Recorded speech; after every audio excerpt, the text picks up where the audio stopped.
తాకట్లో ఉన్న మీ బంగారాన్ని విడిపించి ఆ రోజు ఆన్లైన్ రేటుకి కొంటాం. Sharma gold company.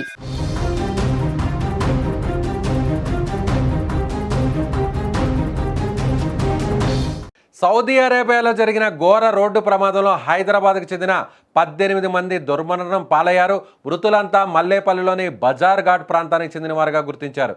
మృతులుగా గుర్తించిన వారిలో రేష్మా బేగం, రహమత్ బి, షెహనాజ్ బేగం, గానియా బేగం, కదీర్ మహమ్మద్, మస్జూద్ మౌలానా, షోయబ్ మహమ్మద్, సోహెల్ మహమ్మద్, మస్తాన్ మహమ్మద్, పర్వీన్ బేగం, జకియా బేగం, షాకత్ బేగం, ఫర్హీన్ బేగం, జహాన్ బేగం, మహమ్మద్ మంజూర్, మహమ్మద్ అతీత్తో పాటు మరో 2 ఉన్నట్లు సమాచారం. మృతులంతా 2 కుటుంబాలకు చెందిన వారే.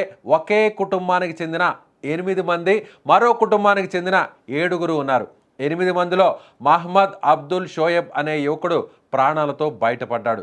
ప్రస్తుతం యువకుడు హాస్పిటల్లో చికిత్స పొందుతున్నాడు. మిగిలిన 7 చనిపోయినట్లుగా గుర్తించారు. అలాగే మరో కుటుంబానికి చెందిన 7 కూడా ఈ ప్రమాదంలో ప్రాణాలు కోల్పోయారు. వారికి సంబంధించి ఎలాంటి సమాచారం అందకపోవడంతో చనిపోయినట్లుగా కుటుంబ సభ్యులు భావిస్తున్నారు. ఘటన జరిగిన దగ్గర నుంచి ఆ 7 అందుబాటులో లేకుండా పోయారు. నవంబర్ 9న ట్రావెల్స్ నుంచి 20 మంది, ఫ్లై జోన్ నుంచి మరో 24 మంది మక్కాకు బయలుదేరి వెళ్లారు. మక్కాలో దర్శనం తర్వాత మదీనాకు 40 మంది బయలుదేరగా 4 మాత్రమే మక్కాలో ఉండిపోయారు. ఇక ఈ ప్రమాదంలో ఒకరు ప్రాణాలతో బయటపడగా మిగిలిన 39 మంది చనిపోయినట్లుగా కుటుంబ సభ్యులు భావిస్తున్నారు. యాత్ర విజయవంతంగా పూర్తి చేసుకొని తిరుగు ప్రయాణంలో మదీనాకు వెళ్తున్నటువంటి సమయంలోనే ఈ ప్రమాదం జరగడం తీవ్ర విషాదాన్ని నింపింది. మదీనాకు 25 కిలోమీటర్ల దూరంలో బస్సును డీజిల్ ట్యాంకర్ ఢీకొట్టడంతో ఈ ఘోరం చోటు చేసుకుంది. బస్సు డీజిల్ ట్యాంకర్ ఢీకొనడంతో ఈ భయంకరమైన ప్రమాదం జరిగింది. ముఖ్యంగా హైదరాబాద్కు సంబంధించినటువంటి 2 కుటుంబాలకు సంబంధించినటువంటి వ్యక్తులే చనిపోవడం నిజంగా బాధాకరం. హైదరాబాద్కు సంబంధించినటువంటి 2 కుటుంబాల్లో 8 మంది ఒకే కుటుంబానికి సంబంధించినటువంటి కొంతమంది, అలాగే మరో కుటుంబానికి సంబంధించినటువంటి 7 మంది. 8 మందిలో షోయబ్ అనేటువంటి వ్యక్తి ప్రాణాలతో బయటపడ్డాడు. మిగిలినటువంటి 7 మంది అక్కడ సజీవ దహనమయ్యారు. మిగిలినటువంటి మరో కుటుంబంలో కూడా 7 మంది కూడా ఆ మంటల్లో కాలి బూడిదయ్యారు. సో ముఖ్యంగా మహిళలు కూడా, పురుషులతో పాటు మహిళలు కూడా ఈ ప్రమాదంలో చనిపోయినట్టుగా తెలుస్తుంది. మీరు స్క్రీన్ మీద చూడొచ్చు. సో హైదరాబాద్ నుంచి మక్కాకు వెళ్ళి మక్కాలో సందర్శన పూర్తి చేసుకున్న తర్వాత అక్కడ తిరుగు ప్రయాణంలో మదీనాకు వెళ్తున్నటువంటి వారు ఈ విధంగా చనిపోయారు. మీరు అక్కడ స్క్రీన్ మీద ఆ డిఫర్డ్ విజువల్ చూడొచ్చు. ఏ విధంగా డీజిల్ ట్యాంకర్ని ఆ బస్సు ఢీ కొట్టిన తర్వాత వచ్చినటువంటి అగ్ని కీలకులు ఏ విధంగా ఆ రాత్రి సమయంలో ఆ విధంగా అక్కడ మంటలు ఎలా వ్యాప్తి చెందుతున్నాయో మీరు ఒక్కసారిగా స్క్రీన్ మీద చూడొచ్చు. అదేవిధంగా చనిపోయినటువంటి వారు, ముఖ్యంగా చనిపోయినటువంటి మహిళల ఫొటోస్ కూడా మీరు చూడవచ్చు. హైదరాబాద్కి సంబంధించినటువంటి 2 కుటుంబాలు ఈ ప్రమాదంలో చనిపోవడం, కుటుంబానికి సంబంధించినటువంటి మొత్తం అందరు వ్యక్తులు కూడా చనిపోవడం, అందులో కేవలం ఒక వ్యక్తి మాత్రమే ప్రాణాలతో బయటపడ్డాడు. సో ప్రాణాలతో బయటపడినటువంటి వ్యక్తి షోయబ్. మీరు స్క్రీన్ మీద చూడొచ్చు.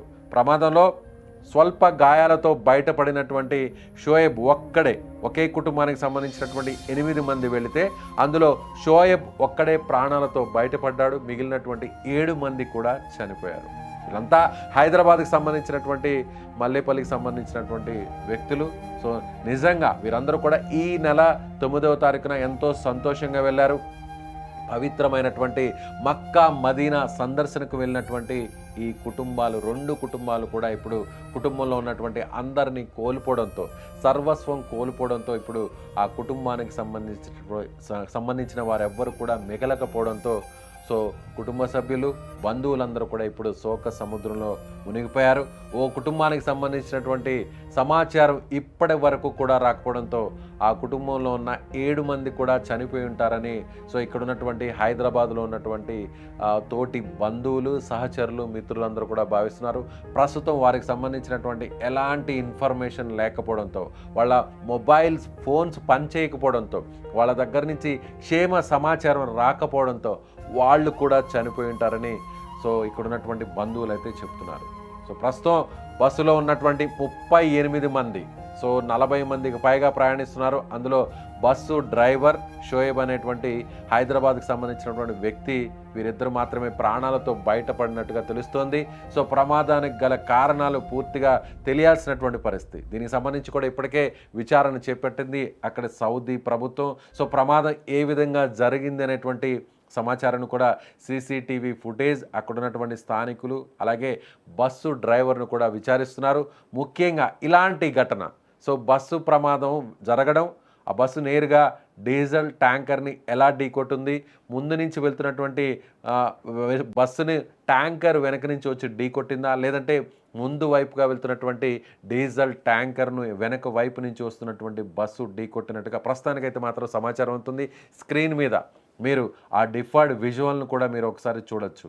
ఒక్కసారిగా ఆ ట్యాంకర్ బోల్తా పడినటువంటి దృశ్యాలు మీకు అక్కడ కనిపిస్తున్నాయి. పక్కన మీకు స్క్రీన్ మీద చూడొచ్చు, కుడివైపున బస్సు పూర్తిగా కాలిపోయినటువంటి ఆ ఫోటో కూడా మీరు ఆ ఇమేజ్ను కూడా చూడొచ్చు. బస్సు పైకి ట్యాంకర్ కూడా పైకి ఉన్నటువంటి దృశ్యాలు మనకు కనిపిస్తున్నాయి. సో అక్కడ మంటల్లో పూర్తిగా కాలి బూడిదైనటువంటి పరిస్థితులు అక్కడ చాలా స్పష్టంగా మనకు కనిపిస్తున్నాయి. చనిపోయిన వారిలో ఎక్కువ మంది మహిళలే ఉన్నట్టుగా తెలుస్తుంది. వీరందరూ కూడా హైదరాబాద్కి సంబంధించినటువంటి వాస్తవ్యులు ఎక్కువగా ఉన్నట్టుగా తెలుస్తుంది. సో పూర్తి సమాచారం రావడానికి మరికొన్ని గంటల సమయం పట్టేటువంటి అవకాశం ఉంది. ఇప్పటికే తెలంగాణ ప్రభుత్వం అలాగే స్థానికంగా ఉన్నటువంటి పోలీసులు కూడా సహాయక చర్యలు ఏర్పాటు చేస్తున్నారు. ప్రత్యేకంగా కంట్రోల్ రూమ్ను కూడా ఏర్పాటు చేశారు. హైదరాబాద్కు సంబంధించినటువంటి వారి సమాచారాన్ని కూడా పూర్తి స్థాయిలో రాబట్టేటువంటి ప్రయత్నం చేస్తున్నారు. సో ఇక్కడున్నటువంటి తెలంగాణ ప్రభుత్వం మన భారతదేశానికి సంబంధించినటువంటి విదేశాంగ శాఖతో కూడా అక్కడ ఉన్నటువంటి సౌదీ ప్రభుత్వానికి సంబంధించినటువంటి అధికారులతో కూడా మాట్లాడుతున్నారు. సో అక్కడ ప్రస్తుతం అక్కడ ఉన్నటువంటి మృతదేహాలను, సో అక్కడ ఉన్నటువంటి వారికి సంబంధించినటువంటి సహాయక చర్యలను చేపట్టడానికి మృతదేహాలను తిరిగి పోస్ట్ మార్టం పూర్తి చేసిన తరువాత సో ఇక్కడికి ఇండియాకు తీసుకొచ్చేటువంటి ప్రయత్నం కూడా చేస్తున్నారు. అదేవిధంగా ముఖ్యంగా పూర్తిగా కాలిపోయినటువంటి మృతదేహాలను గుర్తించడం కూడా చాలా కష్టతరంగా మారిందనేది అక్కడ ఉన్నటువంటి సమాచారం, అక్కడ అధికారులు చెప్తున్నటువంటి సమాచారం. చనిపోయినటువంటి వారందరినీ కూడా గుర్తించడానికి డిఎన్ఏ పరీక్షలు చేయాలి. సో వీరిని డిఎన్ఏ పరీక్షల్ని ఎలా చేయాలనేది, అంటే ఇక్కడ ఉన్నటువంటి హైదరాబాద్లో ఉన్నటువంటి వారి మిగిలినటువంటి కుటుంబ సభ్యుల నుంచి ఆ సమాచారాన్ని, ఆ పరీక్షలను నిర్వహించి ఆ డేటాను కలెక్ట్ చేస్తారా ఏంటి అనేది కూడా మరికొన్ని గంటల్లో కూడా ఒక స్పష్టత వచ్చేటువంటి అవకాశం ఉంది. ఒకవేళ పూర్తిగా మంటల్లో పూర్తిగా కాలిపోయి ఉంటే, సో ఆ మృతదేహాల్ని గుర్తుపట్టలేని విధంగా ఉంటే మాత్రం ఖచ్చితంగా ఇక్కడి నుంచి ఆ కుటుంబ సభ్యులను, వాళ్ళ బంధువులను అక్కడికి దగ్గరగా ఉన్నటువంటి రక్త సంబంధికులను అక్కడికి పంపించి వారి ద్వారా డిఎన్ఏ టెస్టులను చేసేటువంటి అవకాశం ఉంది. లేదంటే ఇక్కడి నుంచి కొన్ని నమూనాలను సేకరించి సౌదీకి పంపించేటువంటి పరిస్థితులు ఉంటాయి. సో ఇదంతా పూర్తవడానికి కొన్ని రోజుల సమయం పట్టేటువంటి అవకాశం ఉంది. ఆ తర్వాతే అక్కడ ఉన్నటువంటి వారి సంబంధించిన మృతదేహాలను ఇండియాకు, ఆ తర్వాత హైదరాబాద్కు తీసుకొచ్చేటువంటి అవకాశం ఉంది. లేదంటే అక్కడే ఖననం చేస్తారనేది కూడా ఒక క్లారిటీ రావట్లేదు. సో ప్రస్తుతానికైతే మాత్రం ప్రమాదానికి సంబంధించినటువంటి కొంత సమాచారాన్ని మాత్రమే అక్కడ ఉన్నటువంటి అధికారులు వివరించారు. చనిపోయినటువంటి వారి పేర్లను, వారికి సంబంధించినటువంటి వివరాలను కూడా తెలియజేశారు. ఇందులో మన హైదరాబాద్కి సంబంధించినటువంటి ఒక కుటుంబంలోని షోయబ్ అనేటువంటి ఒక వ్యక్తి మాత్రమే ప్రాణాలతో బయటపడ్డాడు. సో ఆ వ్యక్తి ఇచ్చేటువంటి సమాచారం మేరకు మిగిలినటువంటి తదుపరి కార్యక్రమాన్ని కూడా అధికారులు పూర్తి చేసేటువంటి అవకాశం ఉంది. ఇటీవల వరుసగా జరుగుతున్నటువంటి ప్రమాదాలు తెలుగు రాష్ట్రాల్లో, అటు కర్నూలు ప్రమాదం, ఆ తర్వాత తెలంగాణ పరిధిలో ఉన్నటువంటి చేవెళ్లలో జరిగినటువంటి ప్రమాదం, ఆ తర్వాత మహారాష్ట్రలో జరిగినటువంటి ప్రమాదం, ఇలా వరుస ప్రమాదాలు చాలామంది అందులో ప్రయాణిస్తున్నటువంటి ప్రయాణికులను బలిగొంటున్నటువంటి పరిస్థితులు మనం చూసాం. సో మీరేమనుకుంటున్నారు?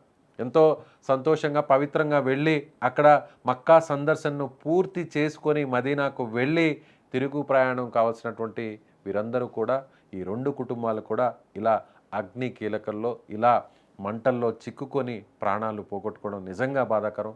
సో మీరేమనుకుంటున్నారో మీ అభిప్రాయాన్ని ఖచ్చితంగా కామెంట్ రూపంలో తెలియచేయండి.